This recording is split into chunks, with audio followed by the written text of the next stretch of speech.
Hi, I'm Stephen Hand from Archery Supplies, and today I want to talk about Mathews and limb problems and other issues from Mathews. So I watched a podcast the other day, and the owner sells 600 Mathews a year, he said in his podcast, right?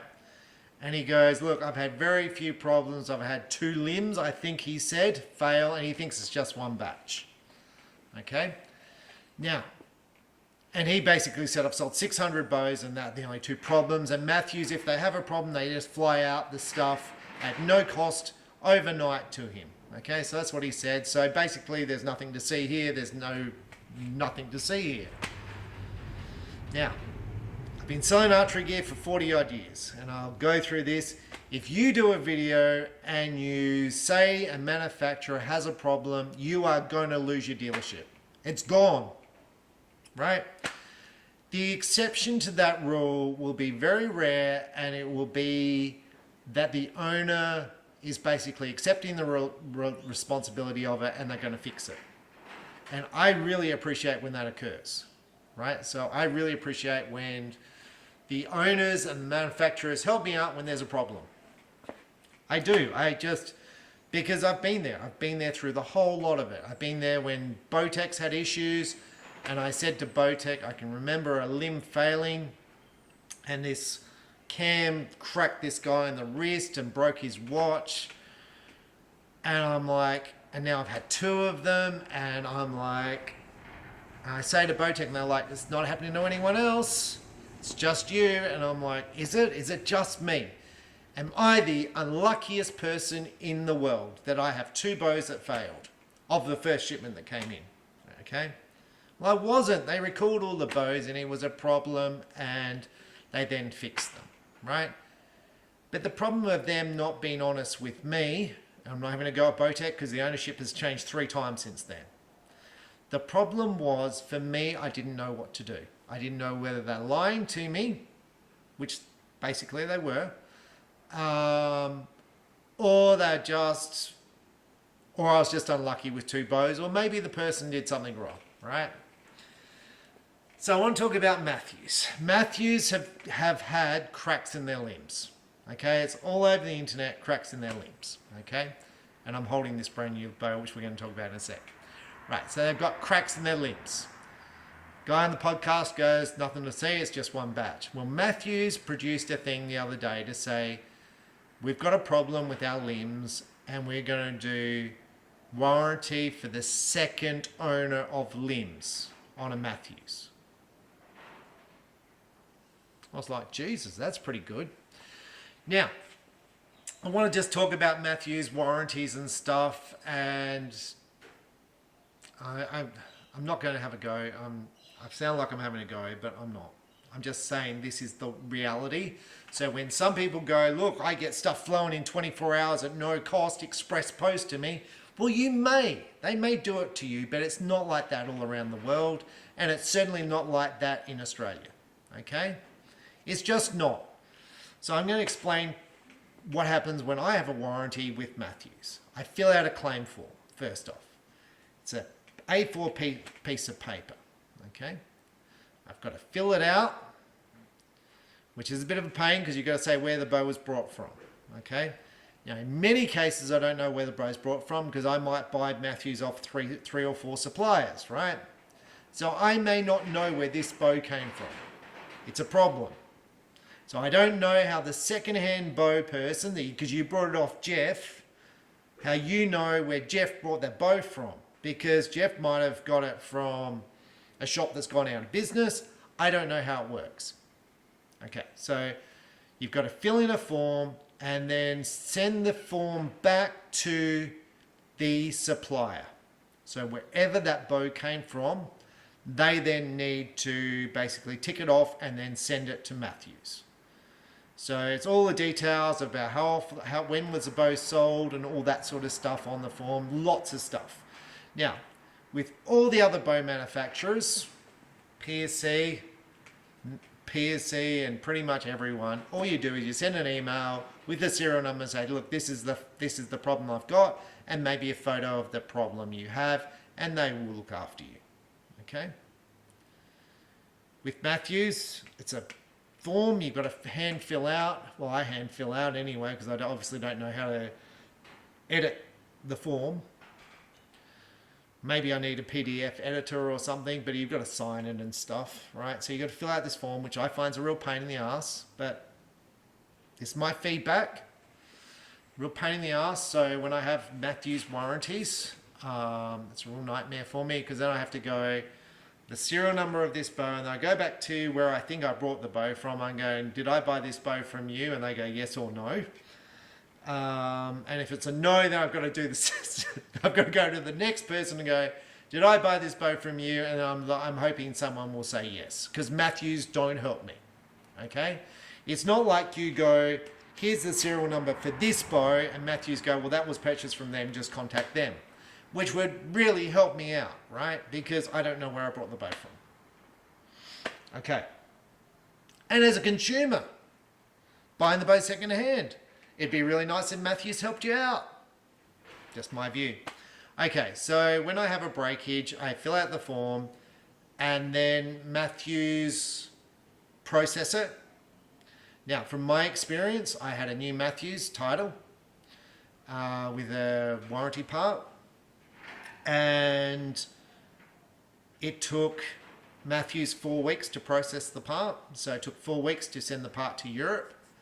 I think it was about 4 weeks. So it wasn't the overnight flying. It was about 4 weeks to process the part. So then I'm hassling the company in Europe, like, where's the part? Where's the part? Anyway, they put the part in my sea shipment. So in another, hopefully 60 days, that part will get here. So the customers had to wait.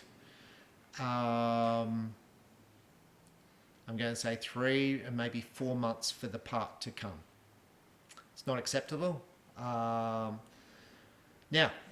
as a consumer, I would be happy to buy the part. As a retailer, I'd be happy to buy the part. It's like, hi Mathews, can I please buy this part? But I cannot buy the part anywhere in the world. There is not a single shop who has the part.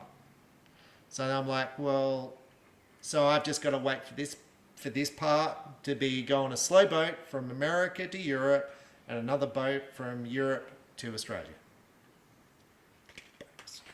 Right, so that's my experience with warranty. Okay. And we're going to talk a little bit about it because Mathews can't get rid of me. Well, maybe they can, but I don't know. But I'm not having a go. And I sound like I'm having a go. I'm not. Warranty is just part of what you've got to deal with as a retailer. Okay? And it may not be warranty. But I want to talk about it because when the title first came out, I was like, is this going to be the greatest bow ever? And it's new bows. So with new bows, I'm always like, ooh, let's step back and let's see how it rolls out. Let's see how these bows go. So I think the number of these bows sold in my state, has been maybe 5 to 4. Okay, I've had 2 cam failures, which is the bearings have given way. I've had one of these fail, so snapped off, and I said to the person, it looks like something struck it, and then he proceeded to give me photos from the Mathews forums of other people having the same problems of snapping off this thing. Right, so I've sold a total of, I think, 3 of these bows. So while my friend in America, sound like I'm having a go at him, who says he sold 600 and it's had 2 warranties, I'm like, I don't think it's me, right? Anyway, this came in today. Ordered at the start of the year, right? So we're into September now, and I ordered it at the start of the year, and here it is, right? Brand new, never been shot. Never been shot. Right? It literally, there's the box over there. Never been shot. We pulled it out of the box, have a look at the paintwork. And I don't know if you want me to pick up paintwork. Anyway, there's bits on here where the paintwork's a bit thin. But that's not a warranty. It's just like, well, for an expensive bow, you'd expect it to be better. My view, look, I really like the red paint. It's a glossy finish. This is a dull finish, but that's not what I want to talk about. These limbs are bolted in. There's little screws on the bottom here. This limb here has a crack through the bolt. Right, just there. I'm hoping you can see it where it goes in. So what's happened when they've drilled the limb and then they put the bolt in, they've either screwed the bolt in too tight to the limb, or the drill was a little bit blunt when they pushed the hole through and cracked the limb. This bow has not been shot. It's brand new, straight out of the box, right? So it's not like anyone shot it and one of the limbs is cracked. Okay. So here we are back to the Mathews warranty issues. People say, well, you should just return the bow and they'll give you another one. Well, I wish, because it's really expensive to return a bow. And I wish Mathews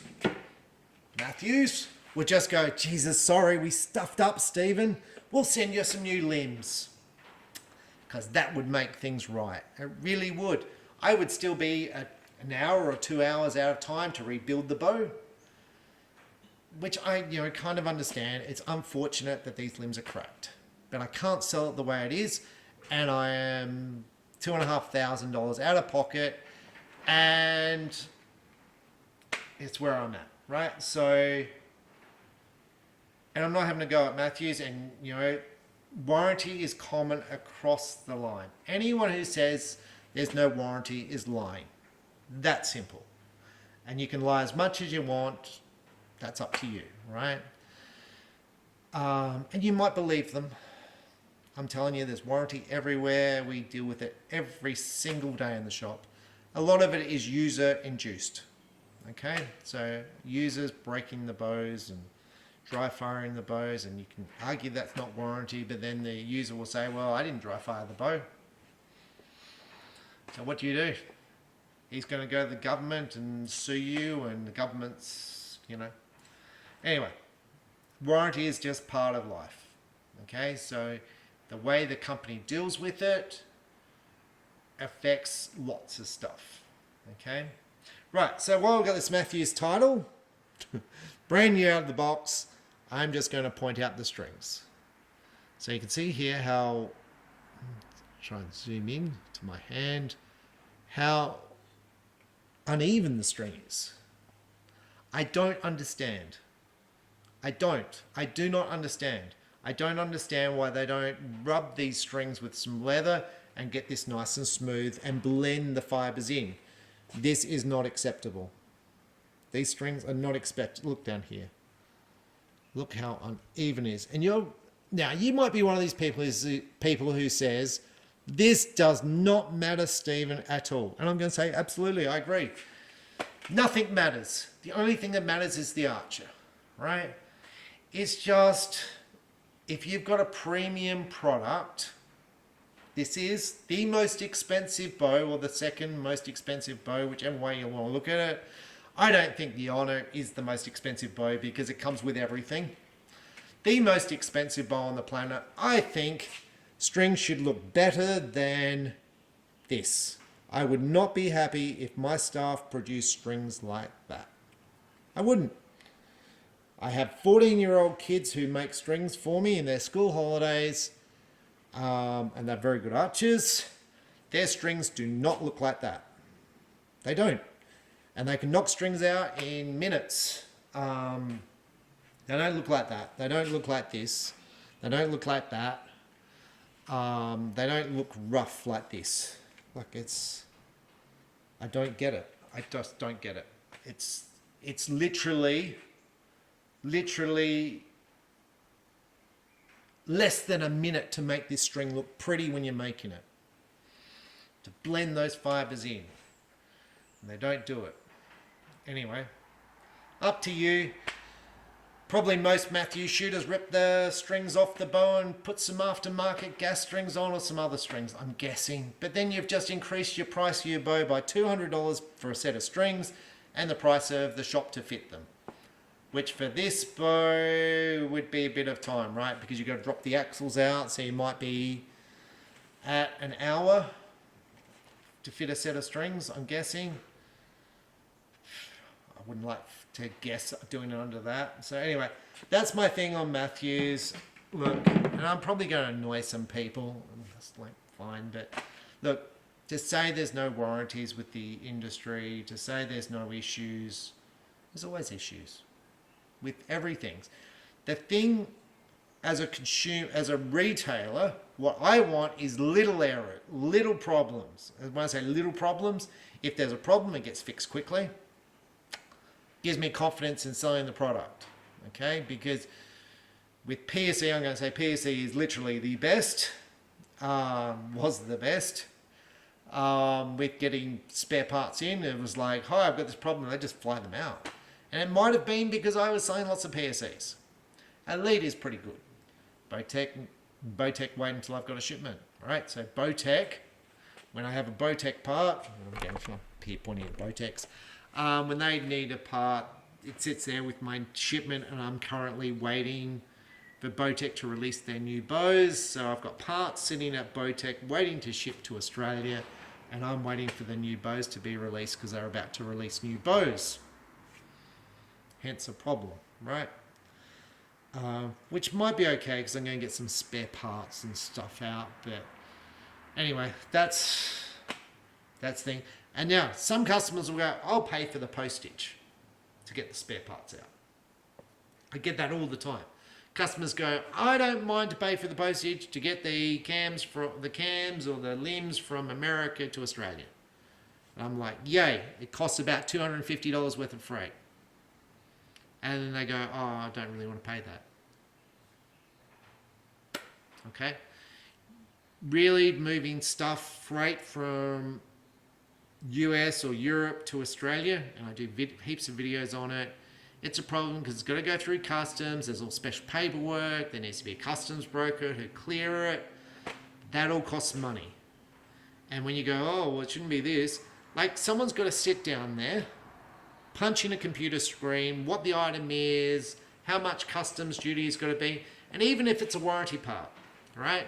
You've still got to have a declared value for customs, and you've still got to pay GST on the warranty item because they charge you GST based on the value of the item.